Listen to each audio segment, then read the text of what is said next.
All right. You're good to go. All right, wonderful. Hello, everyone. Good evening in my time zone. So it's great to see you all. So to get started, what we're going to do first is just kind of do a run through of all the materials that I'll be using today, and then we'll get started on creating some abstract work. So to get started, let's highlight why we're here. We'll talk a little bit about the Copic ink colors that I'm going to be using today. So I'm laying out some swatches here so that you all can see them. You can see off to the side as well, we have all the inks laid out. So today I'm going to be using Copic 100, which is this black color up in the corner here. Copic E97, which is more of an orange tone. It's an earth tone. Copic Y26, which is mustard, so more of that yellow color. And then Copic BV000, which is a mauve. It's a very light purple, so the undertones are definitely some purple, blue, mixed with a little bit of red. And then we have this blue color here, which is B26, and more of a pink tone with the RV11. Then we will also be mixing in some other materials, so it's definitely a mixed media piece. I have some gilded gold, so this is just a liquid gold that you can pick up from Michaels, as well as Liquitex acrylic white, and this is a titanium white, also available at Michaels. So that's going to be the ink colors that we'll be using. I will also be using the Copic colorless blender, and so this will be the substrate that we use, or excuse me, the blending solution that we use on the substrates to kind of lighten everything up. So I'll show you a little bit more about that, but those will be the colors. For the substrate, what we'll be painting on, we're going to be using Yupo paper from Legion brand paper. You can also pick this up from Michaels. So this is a 9x12. Again, Yupo paper is 100% synthetic paper. It's made of polypropylene, and so it's a very non-porous, smooth surface, and that's important when you're working with alcohol ink because you want to be able to move the inks around. Other materials that I'll be using, we'll have some paintbrushes in here. I like to use silicone brushes, so they look a little bit like this. You can pick them up in the pottery section. So they're made with rubber ends, so they don't soak up the inks, and it's helpful because you can move the inks around. If you don't have access to the silicone brushes, you can also use a regular paintbrush. Just know that the paintbrush will end up kind of soaking up some of that ink, so you won't have as much access to it. The other thing that you'll see me use quite a bit is an air blaster or an air blower, depending on what you're looking for. Essentially, this cleans camera photo lenses, but Tim Holtz sells one at Michaels that you can also pick up. And I believe he refers to his as an air blower. So you'll see this quite a bit. Mandy, quick question. Oh, sure. Mandy, sorry, quick question from the from Pam in the chat. She wants to know what weight is the paper that you're using?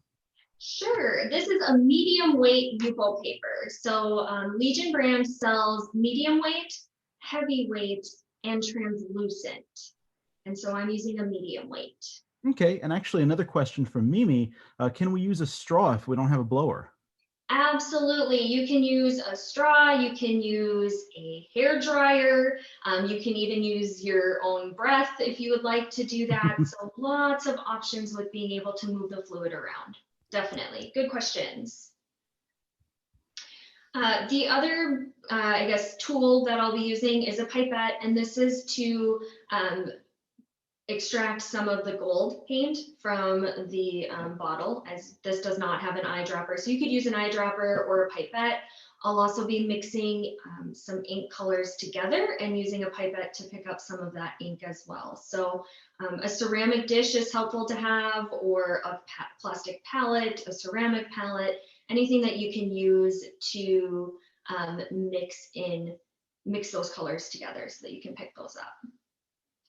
I also use Q-tips quite a bit or ear swabs to pick up ink, to soak things up. So you might see that from time to time. And so You might have those kind of handy in your house. If you don't have Q-tips, paper towel works, a cloth works, lots of different options there as well.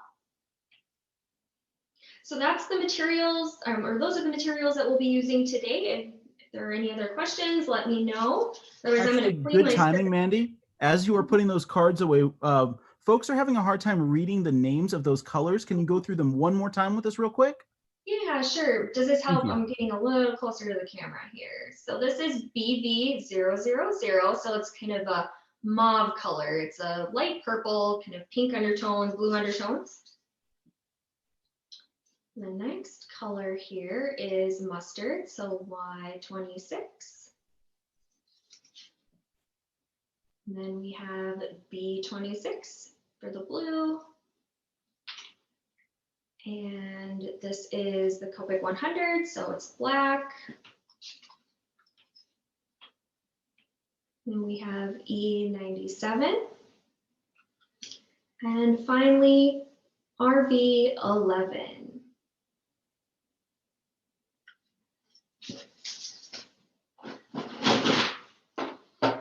All right.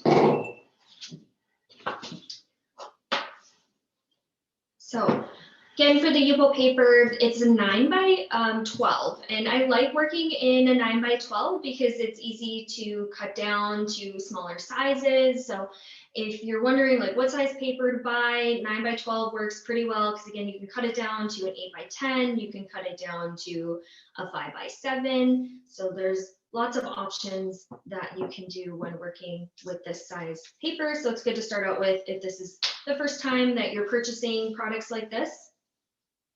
One of the things that I do want to note is alcohol ink can stain your skin because again, it's an ink. So I'm working with rubber gloves just to kind of protect my skin so that I don't have to wash up too much of it. So something to consider, not necessarily something that you have to do. It's an overall preference. The other thing that I'll mention is sometimes if you're working with the inks for a long period of time, can be a little headache inducing, and so you might want to wear a mask. That's again optional. I usually do when I'm not in a teaching setting because again, long periods of time can get a little overwhelming with the scents and sometimes it can cause headaches. So you decide what works best for you. But we'll get started first by mixing up the first color that we're going to be using. And so I'm going to combine the 100, so the black. And so I'm going to put a couple of drops into this dish. And then I'm going to combine the blue with the black, so the B26, a couple of drops there. And then I'm going to take some of the blending solution, again, a couple of drops. And I'm going to take the silicone brush and I'm just going to give it a little swirl to kind of mix everything together. Now by mixing these two colors together, you're going to see a darker kind of navy looking color when I apply it to the paper. And so that's one of the beautiful things that you can do with inks is you can create various colors. So if you have a limited color range, or if you're just getting started, it's okay to buy some of the few basic colors and then think about how can I mix these to create other colors that would benefit whatever it is that you're creating. So keep that in mind that you can mix colors. And so that can be a very nice option when you're first getting started. So I'm picking up some of this blue in the pipette and I'm going to come down into the bottom right-hand corner and I'm just going to kind of add some to it. It's kind of a larger pool of ink, so know that the more ink that you put out on the paper, the more color and saturation you're going to get. I'm going to add some of the blending solution to the side. Now, if you don't have the blending solution, you can use alcohol or rubbing alcohol, so isopropyl. But the blending solution from Copic is really nice because it keeps the ink really pure and thick. And so you'll see here that it's moving across the paper with this air blaster. And so wherever I'm pushing the air, that's kind of where the ink is moving to. Now you can squeeze very hard with the bulb or lightly with the bulb if you're using a bulb. If you're using a straw, it's just how much air you're pushing out, right? Same with a hair dryer. If you have a low setting, high setting, that'll impact how it is moving across the paper. Next, I'm going to pick up some of the gold with the pipette. And I'm going to add it next to this navy color that we've put on the page. And so it's just right next to it. From there, I'm also going to add some of the white acrylic ink. And again, just right next to it. What's going to happen is these are going to meld together, and I'm actually going to take the silicone brush to do that. And I'm just going to lightly kind of combine the two together. Then I'm going to take some of the blending solution and I'm just going to add it right into the gold, mix it in with the ink. When you do that, it's going to activate the ink. It's also going to activate some of the gold. It's going to activate some of the acrylic. Now, because these are different mediums, they're going to have different textures, different reactions by adding in some of that blending solution. And they're just mixing together. And then I'm going to take the air blaster and I'm just going to push it around. And as you do that, it's going to start to spread across the page.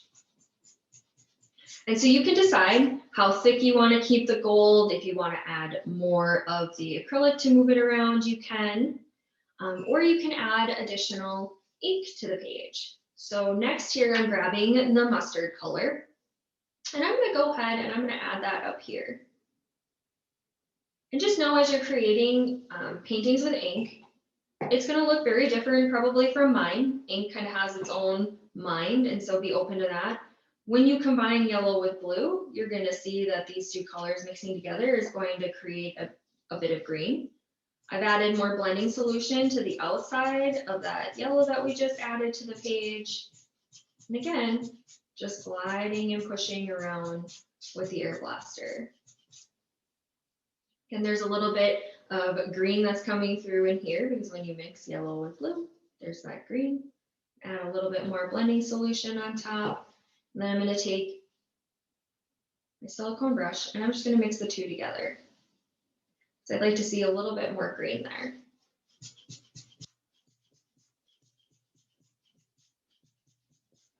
So it's definitely more of an olive green in here because of that black that's mixed in with that navy. And so you'll see that happening there. A little bit more of the gold on the side there. I'm going to bring in some of the orange. When you're thinking about colors, orange and yellows, those are going to mix well together. Think of the color wheel and what happens when you mix colors as you're mixing these colors together too. So I'm just adding in some of that orange. I'm also going to add some more of the metallic in here, so the gold. And then I'm also going to add some more of the acrylic white.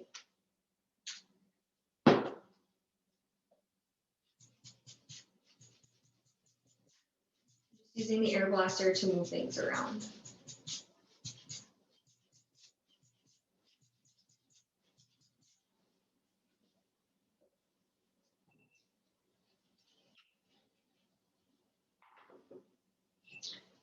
All right, I'm going to mix up some more of the navy. So a few drops of the blending solution, the blue and the black again. Mix them together. And pick up some with the pipette. You can also use brushes to scoop up some of the navy, some of that can, just whatever you have. You can also just dump it right onto the page. That would work as well. So it depends on what you have for your supplies and tools that you're using. To that navy, I'm going to add some pink around the outside. So that's that RB11. And I'm going to add some more blending solution.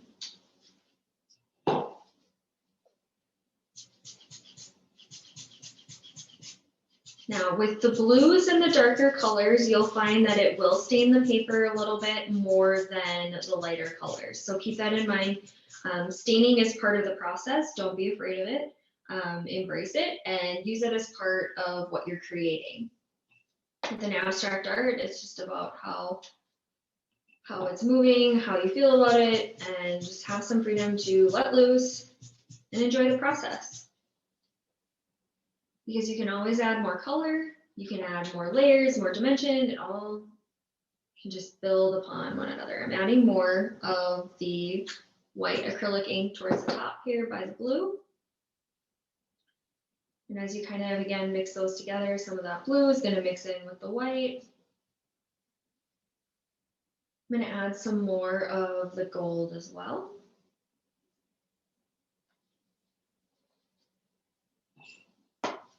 And some more blending solution. So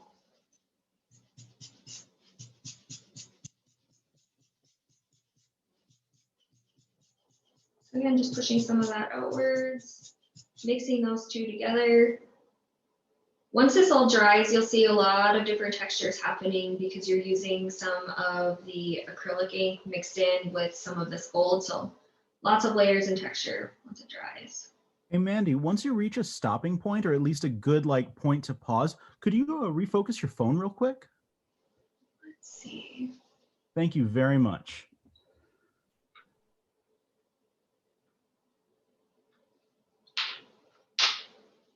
Is that any better?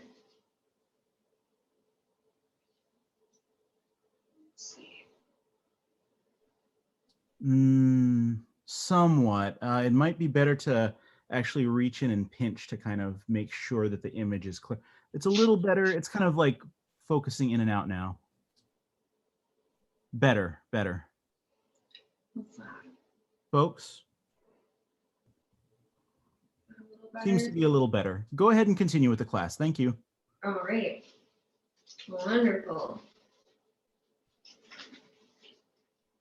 So by adding in some of that pink to the blue, there's definitely some more purples in there, right? So you're mixing those colors, and that's starting to show itself in the side here. And so you'll see that it's a little bit harder to see on the camera. Hopefully you can see that now.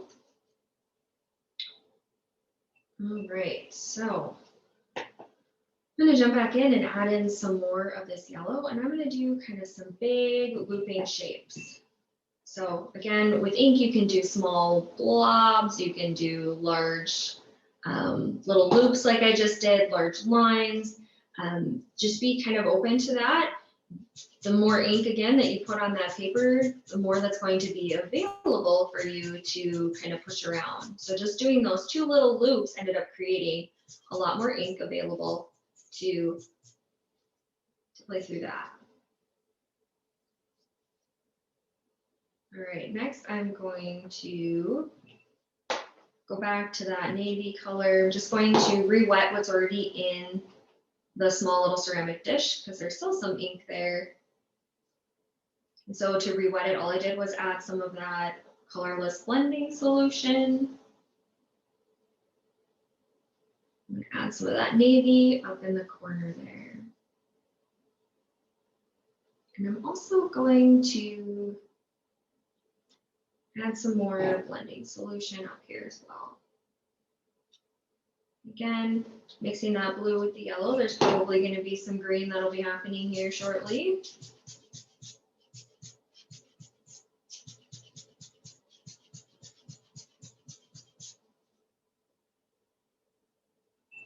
I'm going to bring in some of the purple now. You would not need to necessarily have the purple. So if you're thinking about purchasing these colors, the pink will definitely create some of that purple coloring, but the purple is kind of nice to have if you just want to bring in that purple tone.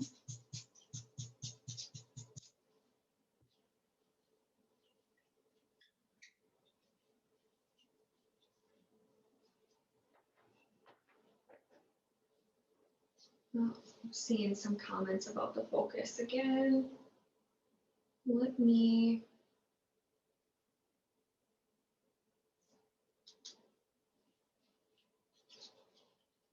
Does that make it any better?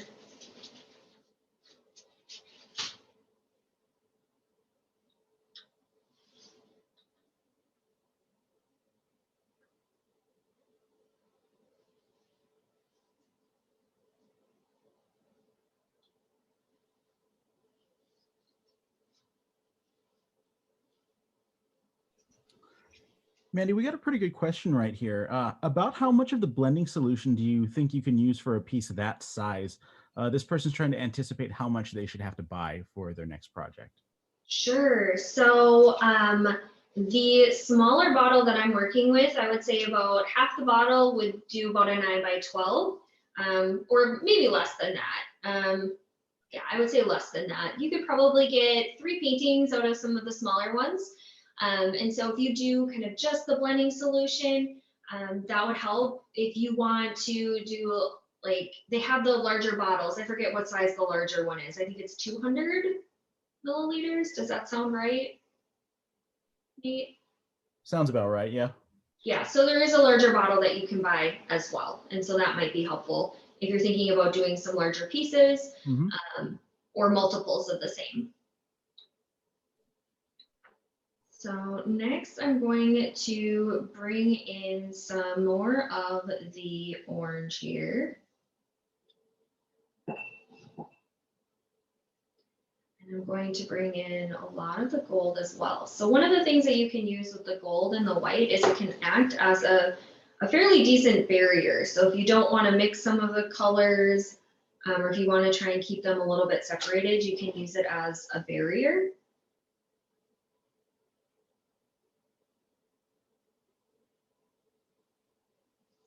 Bringing in some of the blending solution, blending it all together here.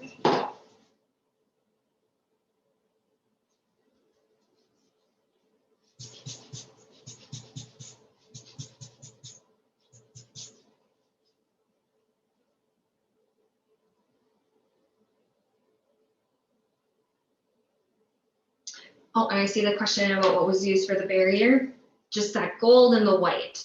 So I used some of the gold first next to the orange and then some white, and that can act as a bit of a barrier between the inks, because of course when you start to mix those inks together, they're going to react together.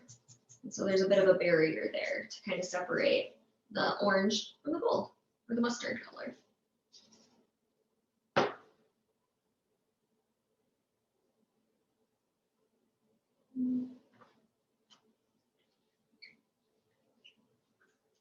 Bringing in some of the pink in here.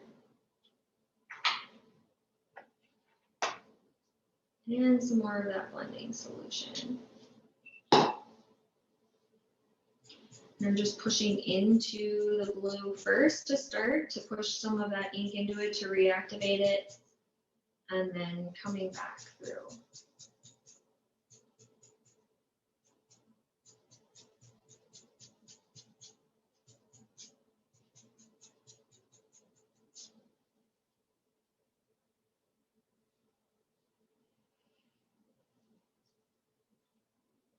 And adding some more pink in there. So again, layering is completely fine to do when you come back to the piece. Adding some more blending solution as well to blend those together. The nice feature about a blending solution versus using rubbing alcohol, so I mentioned you can definitely use rubbing alcohol.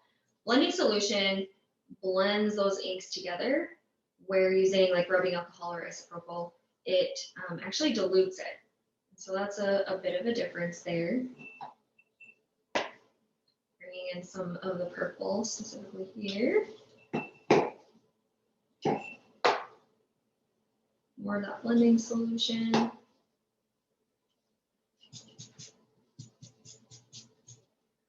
also going to bring in some of the acrylic white here on the edge. And some more of the gold in here as well. And some more of the purple on the side.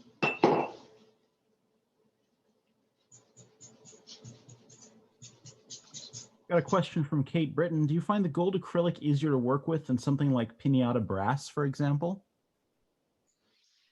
So both are great. Michael specifically has the gilded gold, and so working with that just to kind of show some different textures. The pinata brass is going to mix in a little differently, and it's not going to have as much layering or texture. So it's a little hard to show, but at the end here, I'll kind of unclip my phone and I'll zoom in a little bit more so that you can see what that texture looks like, which is very different from using like a pinata brass, but you certainly could use pinata brass, definitely.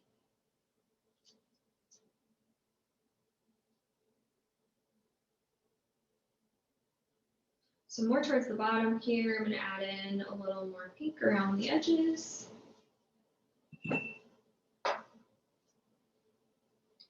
And a little more of the blending solution here.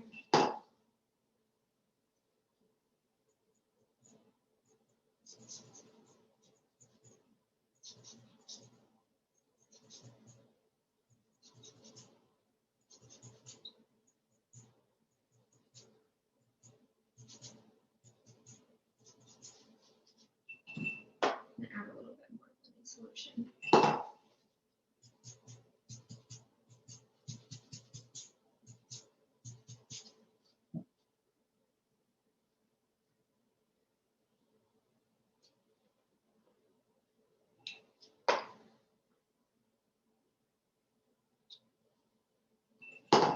Mixing in some more of the blending solution into that dish because there is still some ink there. When your ink's kind of dry, you can still re-wet them when they're in ceramic dishes or plastic dishes, any of those things you can kind of, like I said, kind of reactivate them to pick them up. So Mandy, Jessica's actually coming across an issue. The white acrylic and alcohol ink are separating. Any tips for using the two together? So you will see some separation with the textures. What I would say to do is just be careful about how much air or force you're using when you're mixing the two together. So I was lightly using the air up here to kind of prevent some of that. I guess the best way to say would be like kind of like it coagulates, right? So you get kind of like that buildup. So if you lightly push things around, that'll help with that. Also, if you let the ink dry a little bit before you add a little of the acrylic ink, that'll help too. So a couple of different things to try and do. The best advice that I can give you is just to practice and try and see what works for you. Climates can have an impact on inks, like humidity, that can cause some different things with condensation. So right now I'm in Minnesota, so it's cooler. We have very little humidity. So in terms of, I see the question about drying time. Drying time is really quick with inks. It's a lot slower with the acrylic ink. So right now the white acrylic ink, and I'll just move it here so you can see, it's still wet on the paper and I'm moving it around. Whereas I'll grab another brush. This ink here, this is dry and not moving already. So there's a little bit of difference in the dry time. And so like that ink that I just poured up in the top corner, that's already dry, which is okay. I'm going to reactivate it with some blending solution and start to move that around the page right now as we speak so that we can keep that, kind of lighten it up and keep it moving. And so by adding that blending solution, definitely creates more of a softer fade. It keeps the dark closer to the outer edge, which is what I was going for. I'm going to add just a little bit more in the top there. And then I'm also going to bring in some more of the gold in here. Need to pick some more up too while we're at it. So I kind of keep everything within close range too when I'm working. So when you first get started, just make sure you kind of have all of your materials right around you, because that will definitely make things easier for you. So you're not going in search of things while you're waiting for it to dry, or while it's drying, you don't want it to dry too fast. So I'm adding some more of that white, some more of the acrylic, just mixing it in there. The gold is going to mix really well with the acrylic. Because they're kind of similar in texture and dry time. Again, I'm just lightly using that air blaster. So if you're using a straw, keep it light. Hair dryer might be kind of tough with some of this gilded gold. So again, just play around with it, see what types of texture, what style you like. what resonates with you. I'm gonna add in some more yellow because I feel like this needs just a little pop of yellow here. And I'm gonna add some more blending solution as well. Just kind of move that out, move it around. And so now back to kind of that question about coagulation, right? So I just added ink to more of the white, and I'm just lightly blowing it around. Because again, it will kind of clump up on you if you're too aggressive with the air.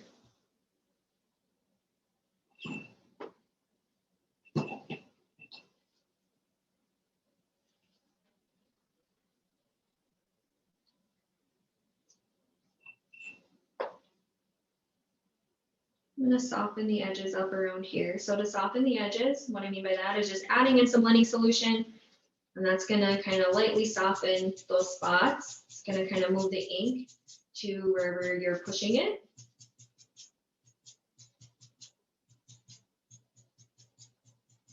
So very lightly squeezing.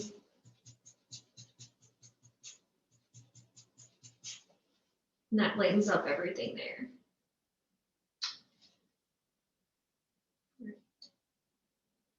And because there's a little bit of pink on the one side, I'm going to add a little bit more pink in here. Create a little bit of balance. And I'm going to add a little more blending solution as well.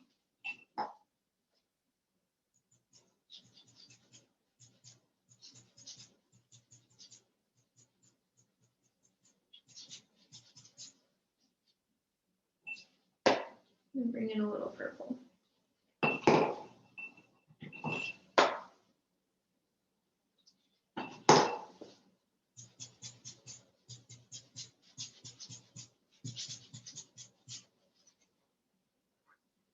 One of the things that you can use with a silicone brush as well is you can use it as like a paintbrush, and so you can move some of those inks around to kind of position them into places that you want them to be.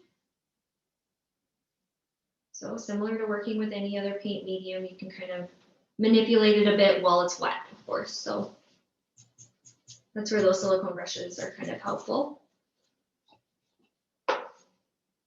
I'm going to add a little bit more blending solution here.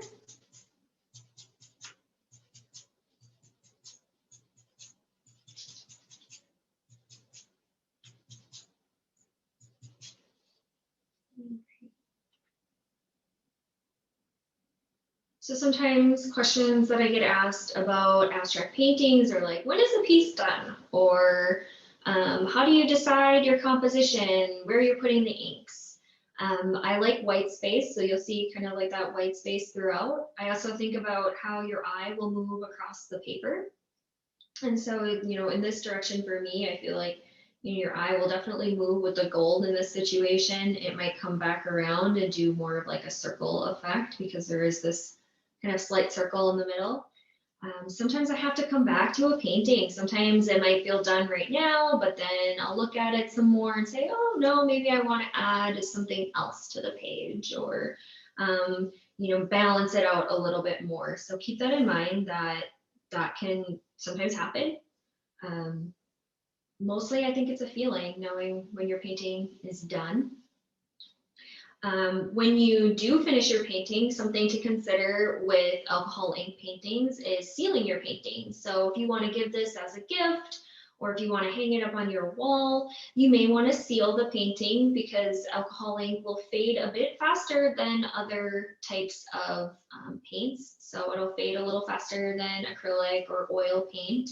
And so what I tend to do is I tend to seal my paintings with Kmart varnish and a UV protectant. And so I just want to cover that with you guys, and I'm going to show the bottles that I use. So I use a Kmart varnish from Krylon, and I do 2 to 3 coats of this first, because this will prevent any other sealants from activating the inks. So some sealants will reactivate inks, so you need to be very careful of the ingredients that are in your varnishes, if you will. So this Kmart varnish works well. I use 2 to 3 coats of this first.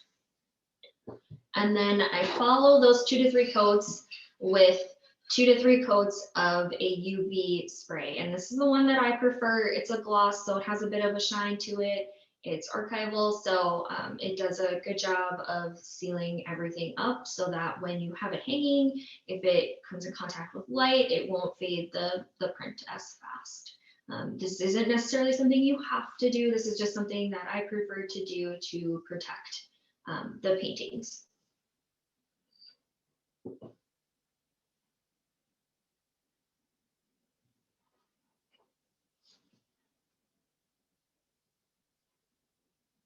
So for right now, I would kind of consider this piece to be relatively finished for the most part, at least from kind of where I'm looking at it right now. Again, I'd probably look at it a few different ways, adjust, change the frame. What I do want to show you all, and I apologize, this is going to get a bit shaky. So Nate, I don't know if you want to change the views to just me while I take down my phone, but I'm going to take down my phone here just so that I can show you all more of the close-up of that texture. So I don't know what would be. So some of this is still wet, of course, so keep that in mind when you're moving your piece, but you can kind of see that nice shine of the gold, but also that it's raised because I mixed that gold in with that acrylic. So it kind of almost creates like a bubbling up effect, but it looks really cool once it's dried. You can see there's all this nice shimmer and shine from that gilded gold, and it's on there really thick. So like I mentioned, be careful, it's wet, right? So up here, the white's already mixing in, so I'm just gonna kind of move some of that around. So keep in mind as you're using these products that it'll take a bit of drying time, so you'll have to let it just kind of sit and hang out for a bit.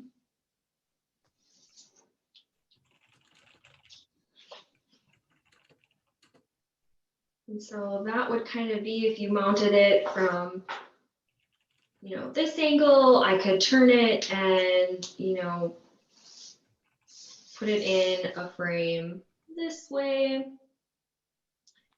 which honestly, because it's a bit heavier on the other side, I would probably frame it or even mount it to a wood board paneling this way.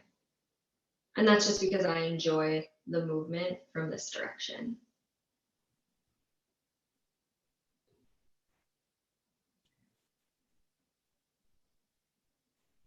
Any other questions that maybe I've missed so far that people are wondering about? Actually, now that we've got some time, Catherine had a good question. Can you use canvas boards rather than paper? Also, Amy wants to ask about what adheres to the wood paneling. There's more material questions now. Material questions, perfect, yes. So many options are available when working with ink, so be open to the options. When you're first starting out, tile is super fun to practice on blending colors. So you can easily, I think I might even have a tile piece close by. I do. So you can easily just practice some different colors on tile. And the nice thing about tile is tile wipes away super easily. So you can do that. Canvas is definitely an option. So any type of canvas board. What are some others, like gesso board? There's clay board. All of those things, those are fine to use. If you're going to use canvas, I would really suggest priming your canvas before you put the inks on the canvas. If you want more of a non-porous surface so that it glides a little better. So you can use like an interior exterior primer, and that'll like kind of create like a layer, or you can use gesso. So lots of options there. You can also just leave the canvas completely blank. Just know that when you leave the canvas natural or raw, it'll seep into it, so it won't have as much fluid movement. What other questions were there about? Oh, and then was there something about mounting? The question before, sorry, I got to scroll up and find it. Amy wants to know what adheres it to the wood paneling. Oh, to the wood paneling. So to basically take a piece of UPO and adhere it to like a wood paneling, like a birch board or something along those lines. I use golden, I apologize. I can't remember this off the top of my head, but I do have it close by.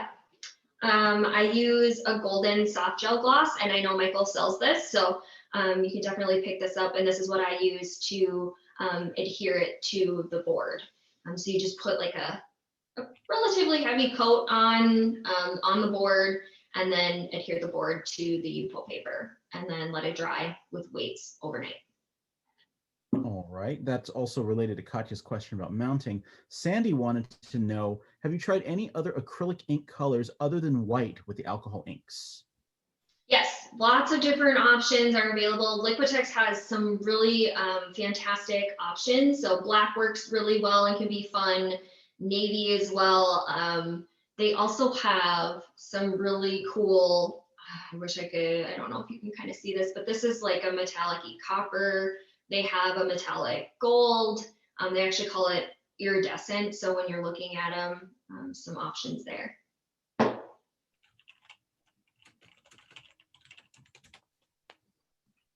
All right. Anybody else? Actually, Jessica wants to know, how do you get that wispy look? Maybe I'm not using enough blending solution. Sure, yes. So the wispy look, so kind of like in here, I'm assuming is what you are kind of referring to. That is a bit softer. It's definitely adding some additional blending solution. So adding enough so that you can get it to move outward on the paper. Let me move this aside, and we'll do a quick little tutorial real quick. So more of that wispy look. This is just that mustard color, and I'm making a little bit of an arch with it. And then I'm coming in with the blending solution, and I'm just directing it right towards the arch, but it's right next to the yellow. And it kind of pushes in like with just kind of on its own. But when you take the air blasters, or if you're using a straw, whatever the case might be, and push it in the opposite direction that you added the ink, that's going to create more of that wispy kind of look or effect. Awesome. Thank you. Let's see. Joni wants to know, what about fabric? Fabric is going to react a little bit like canvas. And so when you're adding all of the inks and everything, it'll kind of dye it like almost like a fabric dye, because it won't be able to kind of move across the fabric. And what about spritzing it with alcohol?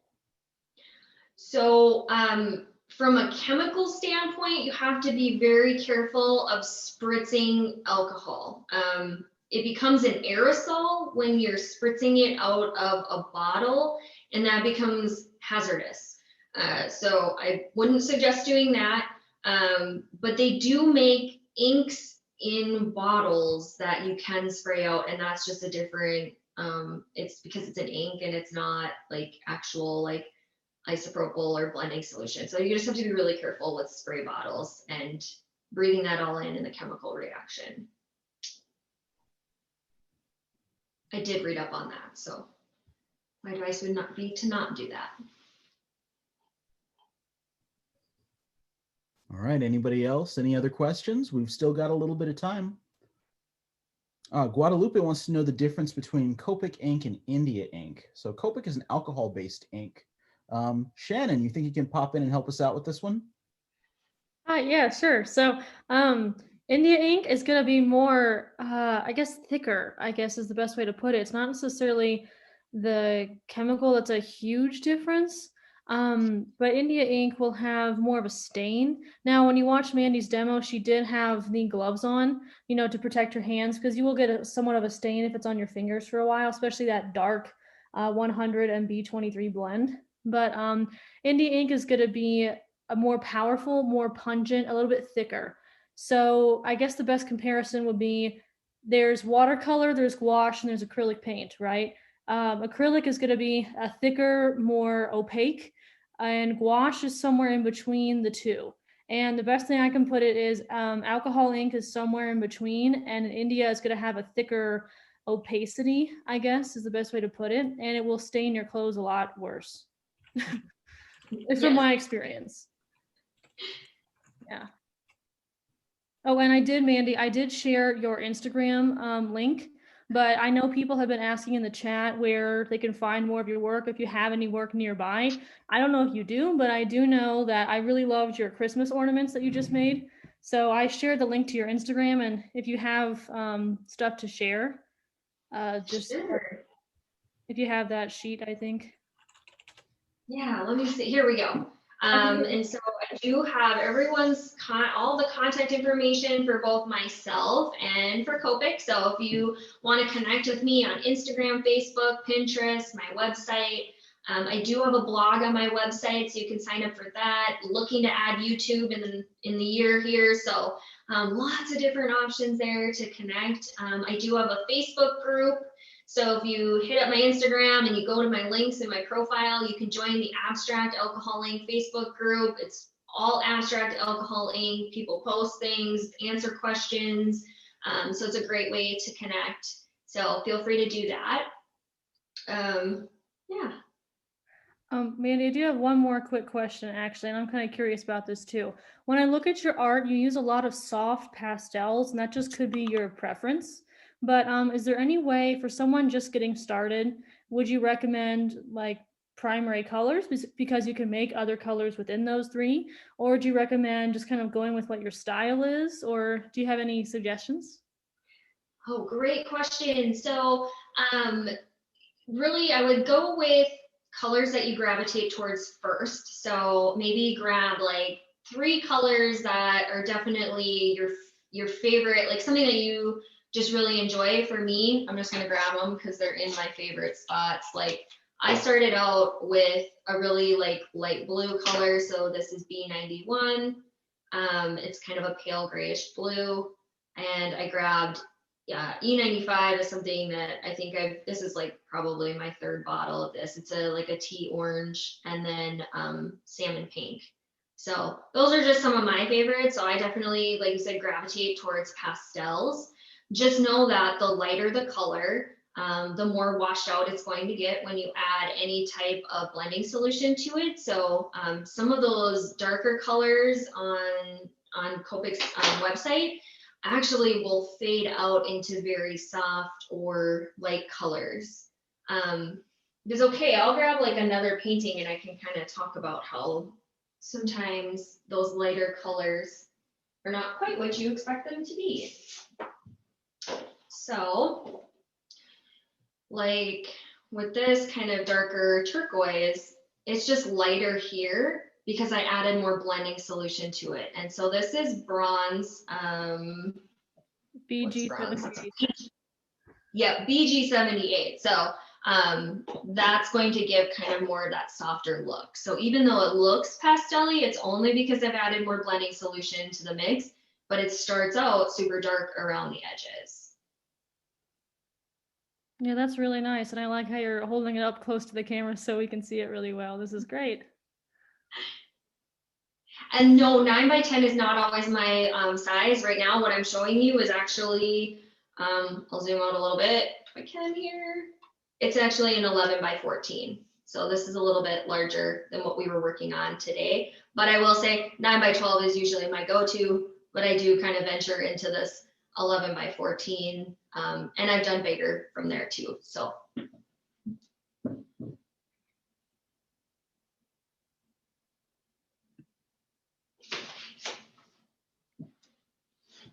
Other questions?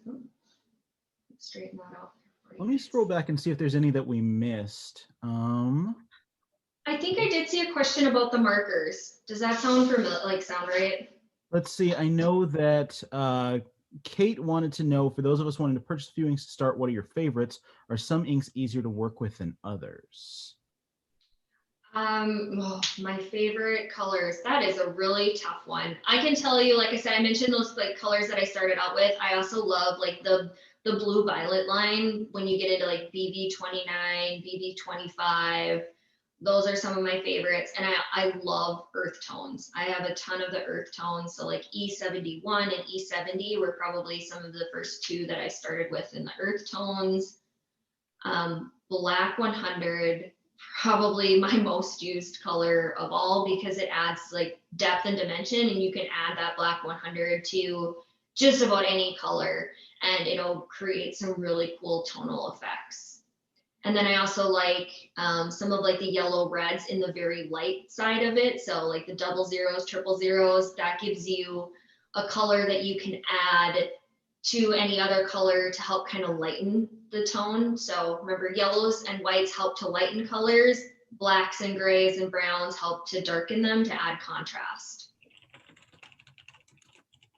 I did want to kind of just talk real quick about markers. So if you happen to have a lot of Copic markers, but you don't really have the refills yet, you can use the markers. So you can add, you know, just some of the marker onto the page and then add some of the blending solution, and it will work.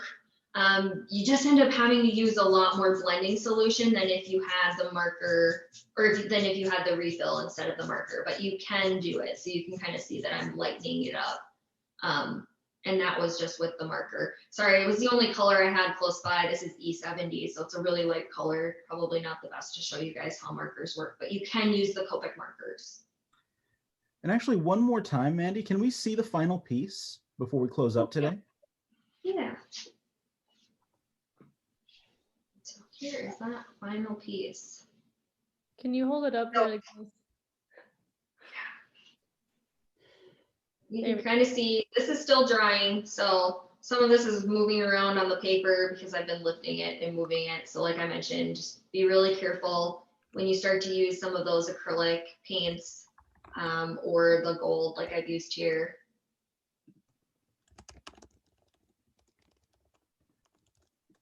There you go. Some nice reflection. In the light, this would look so beautiful, but unfortunately no sunlight here today. But yeah, so. Yeah, this looks really nice.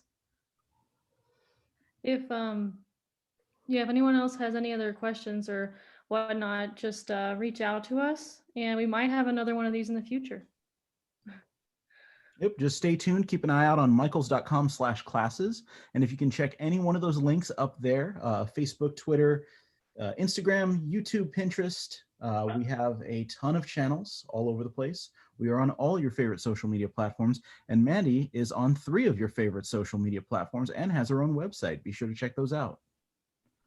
Carolyn, to access the recording, they usually put it up, what, like 1 or 2 days after? Mm-hmm. So just keep checking Michael's YouTube, and you'll see it there.